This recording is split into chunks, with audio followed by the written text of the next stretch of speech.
Cook and food থেকে সবাইকে স্বাগত জানাচ্ছি। আশা করি যে যেখান থেকে ভিডিওটি দেখছেন সবাই ভালো আছেন ও সুস্থ আছেন। সকাল বিকাল চায়ের সঙ্গে এরকম যদি বিস্কুট পাওয়া যায় তাতে মন্দ কি? চলুন দেখে নিই। এখানে একটা ডিম নিয়ে নিয়েছি,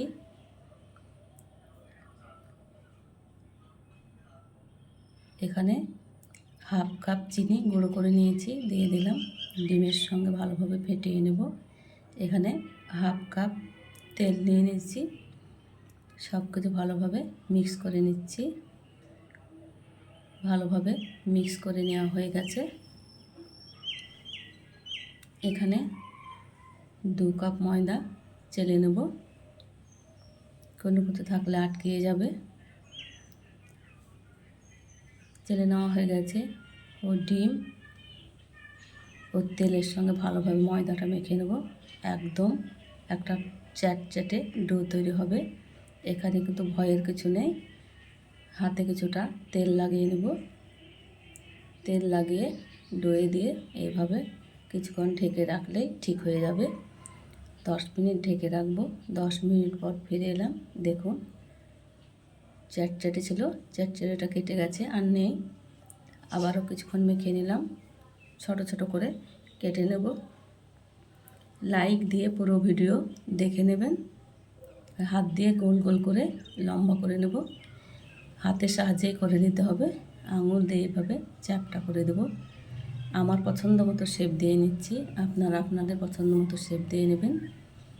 এখানে চাকুর সাহায্যে এইভাবে দাগ দিয়ে দিচ্ছি, দেখতে ভালো লাগবে সেই জন্য। দেখুন এগুলো করে রাখা যাবে না, একটা করে করতে হবে আর তেলে দিয়ে দিতে হবে। মিডিয়াম আঁচে দিয়ে দিলাম একে একে। ভিডিওর কোনো অংশ ভালো লেগে থাকলে কমেন্ট করে জানাবেন কেমন হয়েছে। বন্ধুদের সঙ্গে বেশি বেশি শেয়ার করে দেবেন। মিডিয়াম আঁচে এগুলোকে বাদামি কালার করে ভেজে নিয়েছি। একদিক হয়ে গেছে, এবার উল্টিয়ে নিচ্ছি। এই সময় আলতোভাবে উল্টিয়ে দিতে হবে, অনেকটাই নরম থাকে। বিস্কুটগুলো ভাজা হয়ে গেছে বাদামি কালার করে, একে একে তুলে নিচ্ছি। বর্ষার বিকেলে চায়ের সঙ্গে এরকম বিস্কুট থাকলে কথাই হবে না। ভাজা হয়ে গেছে, তুলে নিয়েছি। বাকিগুলো একই রকমভাবে ভেজে নেব। ভিডিও নোটিফিকেশন পাওয়ার জন্য বেল আইকন প্রেস করে রাখবেন। একই রকমভাবে তুলে নিলাম। টেনশন করা বাদ দাও, মুচকি হাসো আর সামনে এগিয়ে যাও, আর জীবনটাকে উপভোগ করো। যেটা হবার সেটা হবে, কখনো তুমি সেটা আটকাতে পারবে না। সবগুলো ভাজা হয়ে গেছে। দেখুন দেখতে যতটা সুন্দর হয়েছে, খেতে তো অসম্ভব মজার হয়েছে। চায়ের সঙ্গে পরিবেশন করব।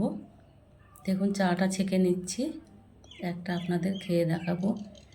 এতটাই মজার ও সুস্বাদু হয়েছে। এই বিস্কুট পেলে অন্য কোনো বিস্কুট খেতে ইচ্ছাই করবে না। একবার দেখাতে আপনারা বানিয়ে নিতে পারবেন খুব সহজেই। লাইক দিয়ে পাশে থাকবেন।